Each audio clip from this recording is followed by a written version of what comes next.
Hello દોસ્તો, અમે પહોંચી ગયા હતા અને અમને ત્યાંથી સૌથી પહેલાં કુબેર ભંડારીના દર્શન કર્યા હતા, જેનો તમે લોંગ વિડીયો મેં અપલોડ કરી દીધો છે, પાર્ટ 1. તમે એ મારી ચેનલ પર જઈને જોઈ શકો છો અને તમારું સ્વાગત કરું છું મારા નેક્સ્ટ વ્લોગ પાર્ટ 2ની અંદર. પોઈચા મેઇન મંદિર દર્શન.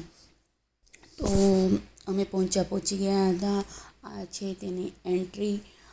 અહીંયાથી આપણે એન્ટ્રી થઈ શકીએ છીએ અને અહીંયા અમે અમારી રૂમ મંદિરની અંદર જ રાખી લીધેલી હતી અને અમે અમારી રૂમ તરફ જઈ રહ્યા છીએ. તો અમે અહીં પહોંચી સૌથી પહેલાં તો કુબેર ભંડારીના દર્શન કર્યા હતા અને ત્યાંથી નર્મદા મૈયાના દર્શન કર્યા.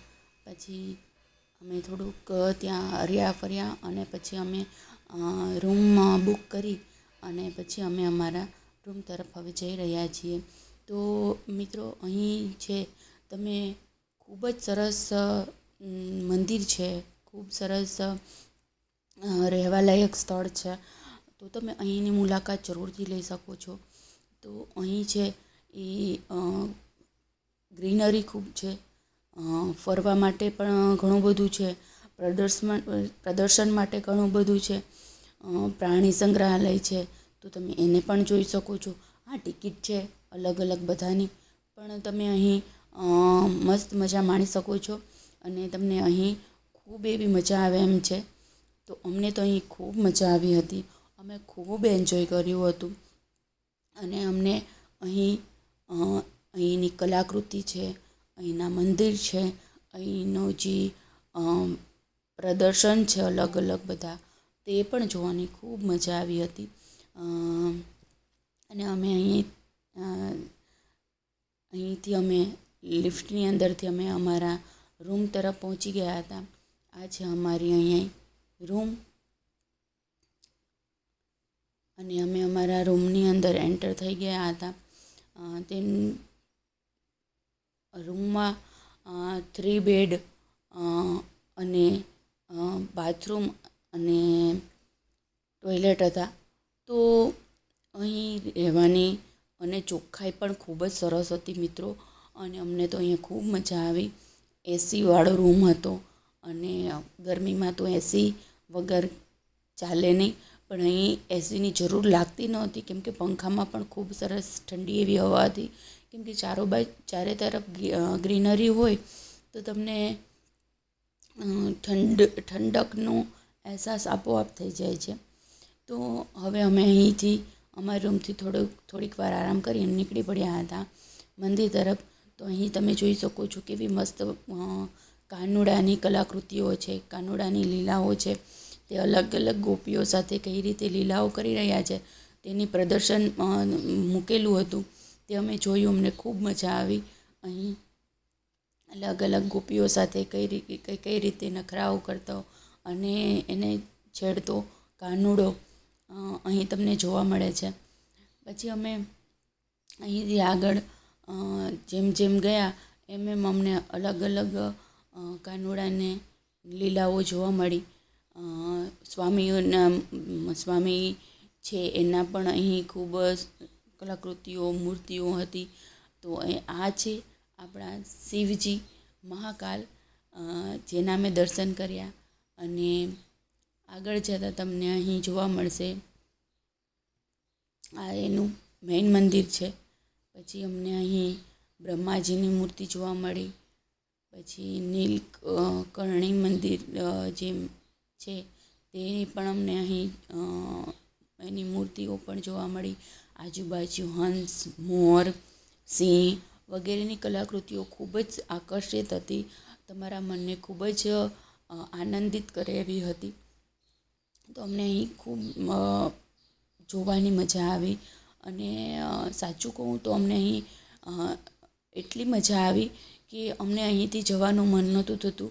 અમે જ્યારે અહીંથી જઈ રહ્યા હતા ત્યારે અમને એમ થતું હતું કે હજી એક દિવસ રોકાઈ જાય તો બહુ મજા આવે, પણ અમારી નેક્સ્ટ ટૂર માટે અમારે અહીંથી નીકળવું પડે એમ હતું. તો અમે અહીંથી આગળ નીકળ્યા તો અમને ભગવાન શિવનું જે નટરાજ રૂપ છે એ જોવા મળ્યું. જેને ગંગામાંથી પાણીની એ રીતની બનાવેલું હતું કે એના ગંગા અને એના મસ્તિષ્ક ઉપરથી ગંગા વહે છે એવો ભવ્ય નજારો જોવા અહીં અમને મળેલો હતો, જે તમને હું અહીં બતાવી રહી છું. અને આ છે પોઈચાનું મેઇન મંદિર, મુખ્ય મંદિર. અહીંથી અમે અલગ અલગ પ્રતિમાઓના, ઋષિઓના દર્શન કર્યા. અમને અહીં અલગ અલગ ઋષિઓ, અલગ અલગ ભગવાન છે એ જોવા મળેલા. અને અમે અહીં પહેલાં તો આ પાણીની અંદર જે રીતે પૂલની અંદર, સ્વિમિંગની અંદર જે રીતે, સ્વિમિંગ તો નથી પણ પૂલ જ છે, એ રીતનું એ લોકોએ અહીં મંદિરનું સુશોભન કરેલું છે કે તમે ચારે તરફથી શિવલિંગ વચ્ચે છે અને એની ઉપર એ રીતે જળની ધારા વહેવામાં આવી છે કે જે સીધી શિવલિંગ ઉપર પડે છે. અને અમે અહીં અલગ અલગ હવે મંદિર આજુબાજુ છે એ મંદિરોના દર્શન કરી રહ્યા છીએ. અને ધીરે ધીરે અમે અહીંથી અમારી જે દર્શનની મેઇન મુખ્ય દર્શનની અભિલાષા છે તે અહીં પૂરી કરી રહ્યા છીએ. નૃસિંહ અવતાર હતા, પછી વરાહ અવતાર હતા, કચ્છપ, પછી પરશુરામ, અલગ અલગ ઘણા બધા ભગવાનના અમે અહીં દર્શન કર્યા હતા. પહેલાં તો અમે જે 10 અવતાર છે કૃષ્ણના, નારાયણના, એના અમે દર્શન કરેલા. પછી અલગ અલગ ઋષિ છે કે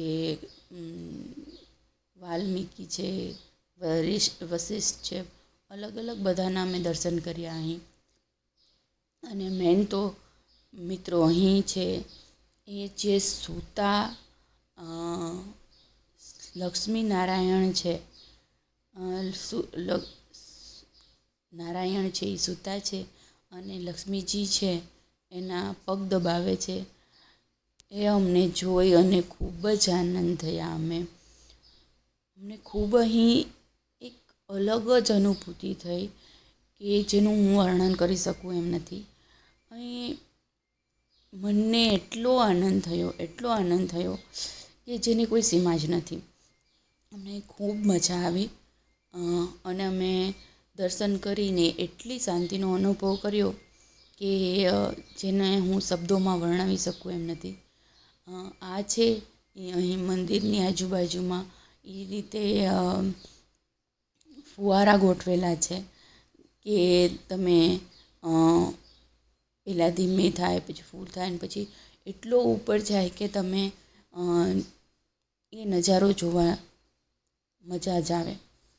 તો આજે અમે ઋષિના નામ તો હું ભૂલી ગઈ છું, પણ અમે અહીં અલગ અલગ ઘણા બધા ઋષિઓના દર્શન કરેલા હતા. ઘણા ભગવાનના દર્શન કરેલા હતા. એક જોવો ને તો અહીં લગભગ તમને બધા જ ભગવાનના તમને દર્શન થઈ જશે. એટલે અમને તો અહીં ખૂબ મજા આવી અને અમને ખૂબ જ શાંતિનો અનુભવ થયો. મિત્રો તમે પણ ગમે ત્યારે તમે જ્યારે તમને ઈચ્છા થાય ને ત્યારે જરૂરથી અહીં મુલાકાત લેજો, તમને ખૂબ મજા આવશે. અમને તો ખૂબ જ મજા આવી. તો મિત્રો હવે અમે આગળ વધી રહ્યા છીએ અને જેમ જેમ અમારે દર્શન થતા જશે એમ અમે આગળ વધતા જશું.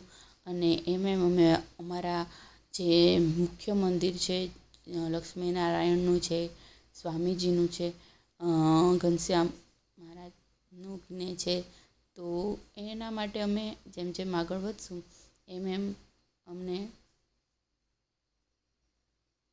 શાંતિ થશે કે અમે હવે જે મેન દર્શન છે એ અમે અહીં કર્યા.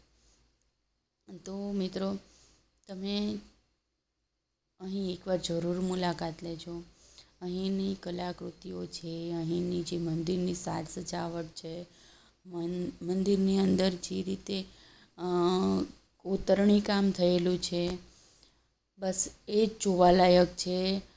ભગવાનની જે રીતે અહીં એક પછી એક મંદિરો બનાવેલા છે અને આટલું આયોજન એટલું વ્યવસ્થિત રીતે કરેલું છે કે તમને એમ થશે કે આટલું બધું આયોજન કરતાં આ લોકોને કેટલો સમય લાગ્યો હશે. એ તો આપણે અંદાજો પણ લગાવી ના શકીએ. તો અહીં છે એ અમે એટલી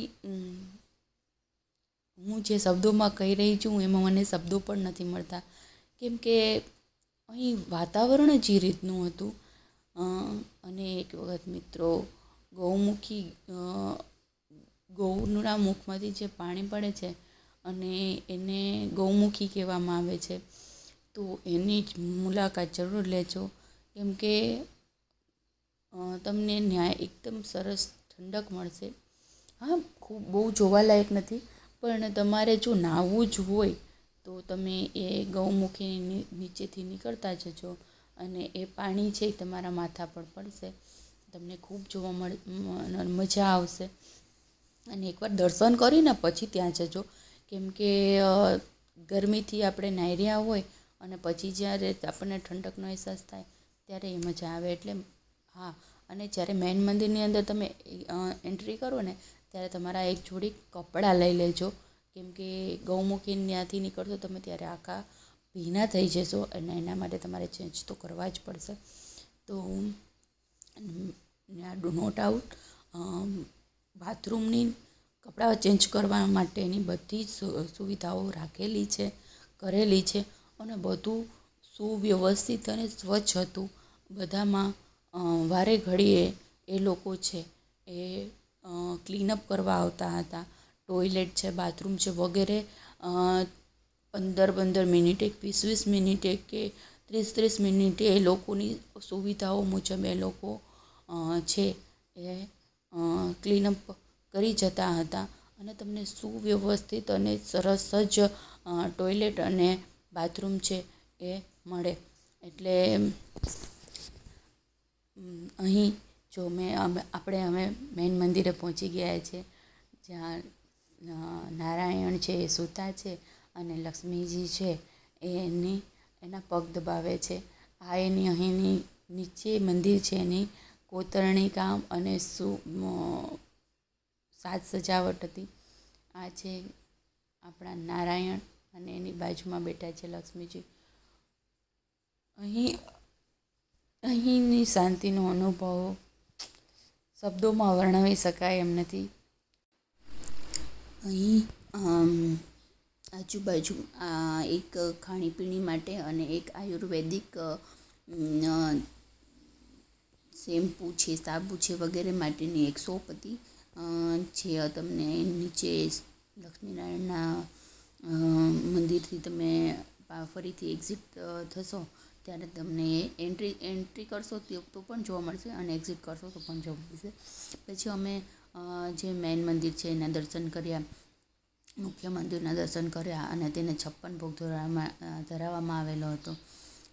આજે આપણા મહારાજ સ્વામીજી છે તે અહીં બિરાજમાન છે અને તેની આજુબાજુમાં 56 ભોગનો પ્રસાદ ધરવામાં આવેલો હતો. અલગ અલગ જાતના વ્યંજનો પીરસવામાં આવ્યા હતા, કેમ કે બપોરનો સમય હતો તો ભગવાનને પણ ભૂખ લાગી હોય તો ભગવાનને પણ પ્રસાદ તો ધરવો જ જોઈએ. તો ભગવાનને અહીં પ્રસાદ ધરેલો હતો અને આ લોકોએ અહીં એ રીતે વ્યવસ્થા કરેલી હતી કે તમે પાણી જો તમારે ભગવાનને અર્પણ કરવું હોય તો તમે મુખમાંથી નાખો તો સીધું ભગવાનને પહોંચી જાય એ રીતની વ્યવસ્થા કરેલી હતી. અહીં અમે આપણા હનુમાનજી દાદા છે જે એના દર્શન કરેલા હતા અને પછી અમે અહીંથી આપણા કૃષ્ણ કનૈયા જેને એક ઝૂલા ઉપર બિરાજમાન કરવામાં આવેલા હતા તેના દર્શન કર્યા. અહીં જોવા માટે ખૂબ જ સરસ છે અને કાનાને ઝૂલાવવું એ તો એક અલગ જ લાભો છે. પછી ત્યાંથી અમે અહીં થોડીક આજુબાજુ પ્રદર્શન જોયું અને ત્યાંથી અમે સીધા દર્શન કર્યા હનુમાનજીના. વચ્ચે રૂકમણી અને વાસુદેવના દર્શન કર્યા અને પછી અમે જે આપણે હનુમાન દાદા છે એના દર્શન કર્યા. એ હનુમાન દાદાની મૂર્તિ છે જે આપણે સાળંગપુર જે હનુમાનજીની મૂર્તિ છે એ જ રીતની અહીં પણ મૂર્તિ બિરાજમાન છે, જેના અમે દર્શન કર્યા અને ત્યાંથી અમે સીધા નીકળ્યા ગૌમુખીએ નહીં, અમે ત્યાંથી બહાર નીકળતા હતા ત્યારે અમે અહીં જે નર્મદા મૈયા છે એ આજુબાજુમાં જે રીતે અહીંથી વહી રહી છે તેનો થોડોક અમે નજારો લીધો. અહીં ચારે તરફ પાણી નથી, અત્યારે થોડું ઘણું જ પાણી છે અને ત્યાંથી અમે સીધા ગૌમુખીએ પહોંચ્યા. અહીં આ રીતે ગૌમુખીની પરિક્રમા કરવાની છે કે જેથી તમે અહીં એક નાહી પણ શકો અને એક શાંતિનો અનુભવ પણ કરી શકો. ગાય માતાના મુખમાંથી પાણી વહી રહ્યું છે અને તે તમારા સીધા મસ્તક પર પડશે એમ એ રીતની અહીં બધી કરવામાં આવેલું છે. ત્યાંથી અમે નીકળતા આ જે વિડીયો છે તમે જોઈ રહ્યા છો તેનો મેં શોર્ટ વિડીયો મારા મોબાઈલમાં નાખેલો છે, તે જરૂરથી જોજો. અને ત્યાંથી અમે નીકળી અને સીધા અમે ફરીથી અમે જઈ રહ્યા હતા પ્રદર્શન માટે, પણ પ્રદર્શનમાં પછી અમને જવાની ઈચ્છા બહુ ન થઈ એટલે અમે ત્યાંથી સીધા નીકળી ગયા. ફરીથી અમે ભગવાન દર્શન કર્યા અને પછી અમે ફરીથી થોડીક વાર રેસ્ટ કરી અને તમે જોઈ શકો છો હવે ભગવાનને છે એ કઈ રીતે લાઇટિંગથી જે સુશોભન કરવામાં આવેલું છે તે ખૂબ જ રાતના સમયે તો અહીં ખૂબ જ તમને મજા આવશે, કેમ કે તમને એકદમ લાઇટિંગ જોવા મળશે અલગ અલગની. અને આ લાઇટિંગની અંદર જે અહીંની જે કલાકૃતિઓ છે, જે કાનાની બાળ લીલાઓ છે કે ગોપીઓ સાથેની લીલાઓ છે એ તમને મજા આવશે જોવાની. અહીં અલગ અલગ જગ્યાએ અલગ અલગ રીતે બધી રીતે લાઇટિંગની વ્યવસ્થા કરવામાં આવેલી હતી. અહીં અમને ખૂબ મજા આવી અને પછી અમે એક બેસવાનું હતું ત્યાં અમે બેસી ગયા હતા. આ છે મંદિરનો નજારો જે ખૂબ જ સરસ છે અને ખૂબ જ જોવાલાયક છે. મિત્રો, તમે એક રાત જરૂરથી પોઈચામાં રોકાજો, તમને ખૂબ મજા આવશે. નર્મદા મૈયાના, કુબેર ભંડારીના દર્શન, ઘનશ્યામ મહારાજ, લક્ષ્મીનારાયણના દર્શન કરવાથી તમને ખૂબ જ મનને આનંદ થશે. કેમ કે અહીં અને હા મિત્રો, તમને બીજી વાત કહી દઉં કે તમને અહીં ફૂડ પણ સારું એવું મળી રહેશે અને તમે બહાર જમો એના કરતાં તમે મંદિરની અંદર જ જમશો તો તમને ખૂબ મજા આવશે. હા, બહાર કરતાં થોડુંક તીખું ને ડુંગળીવાળું ને લસણવાળું નહીં હોય, પણ તમને છે એ ઘર જેવું ભોજન છે એ મળી રહેશે. ચાઇનીઝ, પંજાબી, આપણે ગુજરાતી વગેરે અલગ અલગ વેરાયટીઓ હતી. તમે હલકું ફૂલકું ખાવા માંગતા હો તો એ પણ તમને મળી રહેશે અને તમે હેવી ફૂડ ખાવા માંગતા હો તો એ પણ તમને અહીં મળી રહેશે. અહીં આ જો ફુવારો છે, અમે ત્યાં બેઠા હતા અને મેં અહીંયા બેઠા બેઠા એક રીલ પણ બનાવેલી છે જે મેં ઇન્સ્ટામાં નાખેલી છે, શાયદ યુટ્યુબમાં નથી નાખેલી. તો મને ટાઈમ મળશે ત્યારે હું યુટ્યુબમાં એ રીલ્સ અપલોડ જરૂરથી કરીશ, તો મિત્રો મારા ચેનલ ઉપર જઈ અને તમે એને જોઈ શકશો. તો અહીં અમને એક ખૂબ જ સરસ એવો અનુભવ થયો આનંદ થયો, જેને હું કદાચ શબ્દોમાં નહીં વર્ણવી શકું. જેની તમે મુલાકાત લેશો એનો આનંદ તમને ત્યારે જ મળશે અને ત્યારે જ તમને કદાચ મને જે અનુભૂતિ થઈ એવી અનુભૂતિ થશે. અહીં અમે બધા બેઠા હતા. આજુબાજુમાં ઘણી બધી શોપ છે જેની પણ તમે મુલાકાત લઈ શકો છો. કદાચ તમારી પાસે કાંઈ ખૂટતું હોય તો તમે અહીંથી લઈ શકો છો. તમારા ચપ્પલ બપ્પલ જે તૂટી ગયા હોય તો એ પણ અહીંથી તમને મળી રહેશે અને તમને અહીં ખૂબ મજા આવશે. અમે સવારના અહીં તૈયાર થઈ ગયા હતા નેક્સ્ટ ટ્રીપ માટે અને આ અમારી રૂમ હતી જે બધા સૂતા પડેલા છે. હું અને મારા જેઠ બંને જ જાગેલા હતા. મેં નાહી ધોઈને કમ્પ્લીટ થઈ ગઈ હતી અને પછી એક બધાને જગાડતી હતી અને હવે અમે મિત્રો તૈયાર થઈ ગયા છે બધા અને હવે અમે નીકળીએ છીએ અમારી નેક્સ્ટ ટ્રીપ માટે. તો મારા લોંગ વિડીયોની નેક્સ્ટ ટ્રીપ પાર્ટ 3 જોવા માટે તમે મારા ચેનલને ફોલો કરજો, સબસ્ક્રાઈબ કરજો, શેર કરજો, લાઈક કમેન્ટ કરજો. મારા વિડીયો તમને કેવા લાગે છે ટાટા કરો બધા, જણાવજો. બાય પોઈચા. હાલો બાય. આ બાજુ કરો, બધા એક બોલો બાય પોઈચા. બાય પોઈચા. મિત્રો રહેવા માટે જમવા માટે ખૂબ સારી એવી વ્યવસ્થાઓ છે. તો પાર્કિંગ માટે પણ ખૂબ જ વિશાળ જગ્યા છે અને તો તમે જરૂરથી અહીં મુલાકાત લેજો અને મારી ચેનલને સબસ્ક્રાઈબ કરજો. Thank you.